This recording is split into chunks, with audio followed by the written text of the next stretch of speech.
আসসালামু আলাইকুম। অ্যাডমিশনে ভালো করার পূর্ব শর্ত হচ্ছে বিগত বছরগুলোর প্রশ্ন বারবার অ্যানালাইসিস করা। আমরা হয়তো অনেকেই প্রশ্ন অ্যানালাইসিস করার সঠিক নিয়ম জানি না। অনেকেই প্রশ্ন অ্যানালাইসিস করা বলতে বিগত বছরের প্রশ্নগুলো সলভ করা কিংবা মুখস্থ করাকে বোঝায়, যেগুলো মারাত্মক ভুল ধারণা। তুমি যদি সঠিকভাবে প্রশ্ন অ্যানালাইসিস করার নিয়ম না জানো, তবে তোমার চান্স পাওয়ার সম্ভাবনা কিছুটা কমে আসে। তাই এখনই সাবধান হয়ে যাও। আমি তোমাদের সুবিধার জন্য আজকে প্রশ্ন ব্যাংক অ্যানালাইসিস করে দেখাবো। তবে আমার কাছে দুর্ভাগ্যজনকভাবে ঢাবি খ ইউনিটের প্রশ্ন ব্যাংক নেই, এজন্য আমি ক ইউনিটের প্রশ্ন ব্যাংক নিয়েছি। তবে ক এবং খ ইউনিট উভয়ের ক্ষেত্রে যেহেতু বাংলা এবং ইংরেজি থেকে প্রশ্ন আসে, তাই আজকে আমি যে নিয়মগুলো বলে দেব সেই নিয়মগুলো ফলো করে তোমরা খ ইউনিটের প্রশ্ন ব্যাংক অ্যানালাইসিস করবে। প্রথমেই ধরো তোমরা বাংলা ব্যাকরণের জন্য প্রশ্ন ব্যাংক অ্যানালাইসিস করছো। প্রথম থেকে শেষ পর্যন্ত প্রত্যেকটা প্রশ্ন একবার করে দেখে নেবে এবং খেয়াল করবে কোন কোন টপিকস থেকে প্রশ্ন এসেছে। প্রত্যেকটা বছরের ক্ষেত্রে সেম কাজ করবে। আমি যদি তোমাদের দেখাই, এখানে 11 নম্বর প্রশ্নটা খেয়াল করে দেখো। আমি জানি না দেখা যাচ্ছে কিনা, হয়তো বা দেখা যাচ্ছে। বানান টপিক থেকে প্রশ্ন এসেছে।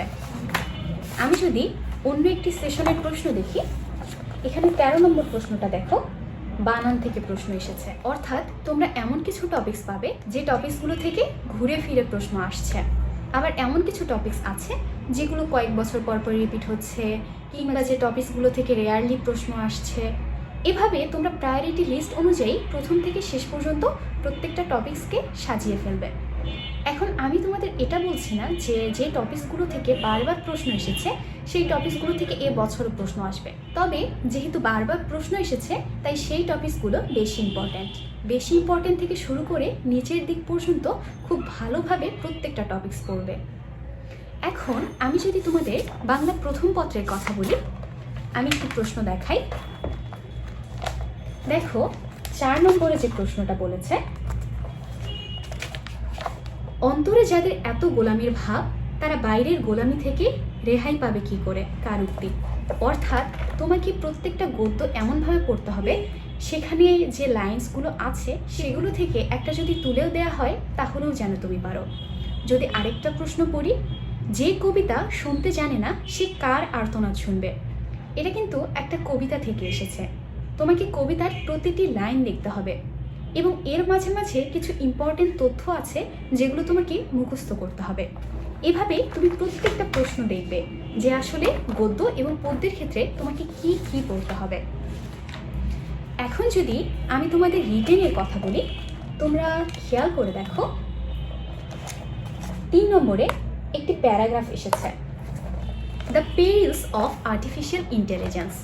আমি যদি এর আগের বছরের প্যারাগ্রাফটির নাম দেখাই, the use and abuse of advertisements. এখন এখানে খেয়াল করার কি আছে, আমরা ছোটোবেলা থেকে এমন টপিকস সম্পর্কে প্যারাগ্রাফ লিখেছি যেগুলো আসলে খুব ব্রড। কীরকম ব্রড? ধরো দ্য মুনলিট নাইট কিংবা আওয়ার স্কুল, মাইসেলফ, যেগুলো সম্পর্কে আমরা পৃষ্ঠার পর পৃষ্ঠা ভরিয়ে লিখতে পারবো।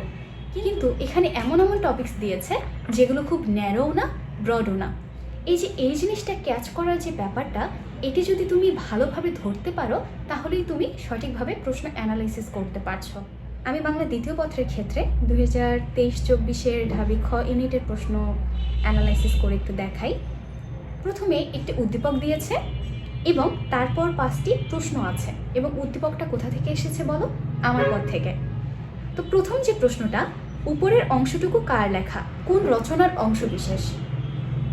অর্থাৎ তোমাকে প্রতিটা গদ্যের নাম মুখস্থ করতে হবে, সাথে এর লেখককে সেটাও ভালোভাবে জানতে হবে। দ্বিতীয় যে প্রশ্নটা, আগুনের সম্মার্জনা বলতে কি বোঝানো হয়েছে? এটি কিন্তু শব্দার্থ থেকে এসেছে, এর মানে তোমাকে শব্দার্থ খুব ভালোভাবে পড়তে হবে।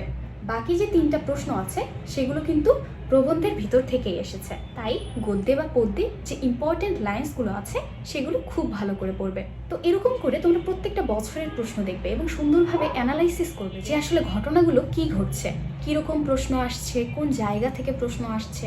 আচ্ছা, একটা জিনিস খেয়াল করে দেখো তো, আমি প্রশ্ন অ্যানালাইসিস করার কথা বলিনি, আমি বলেছি বারবার প্রশ্ন অ্যানালাইসিস করো। এখন তোমাদের প্রশ্ন হতে পারে, আপু বারবার কেন প্রশ্ন অ্যানালাইসিস করব? ধরো তুমি প্রত্যেকটা বছরের প্রশ্ন খুব ভালোভাবে অ্যানালাইসিস করছো এবং তারপর তুমি যখন বই পড়তে যাচ্ছ তখন বইয়ের মধ্যে কোনো একটা অংশ পড়লে এবং একটু পরেই তোমার মনে হলো, আমি যে এই অংশটা পড়েছি যদি এই অংশের বাইরে থেকে প্রশ্ন আসে তখন আমি কি করব? এজন্য কিন্তু তোমাকে আবারও প্রশ্ন ব্যাংক অ্যানালাইসিস করতে হবে এবং বুঝতে হবে যে কোন অংশগুলো তোমার জন্য গুরুত্বপূর্ণ, কোন অংশগুলো তোমার জন্য গুরুত্বপূর্ণ নয়। তুমি যতবার প্রশ্ন অ্যানালাইসিস করবে তত ভালো করে সব কিছু বুঝতে পারবে।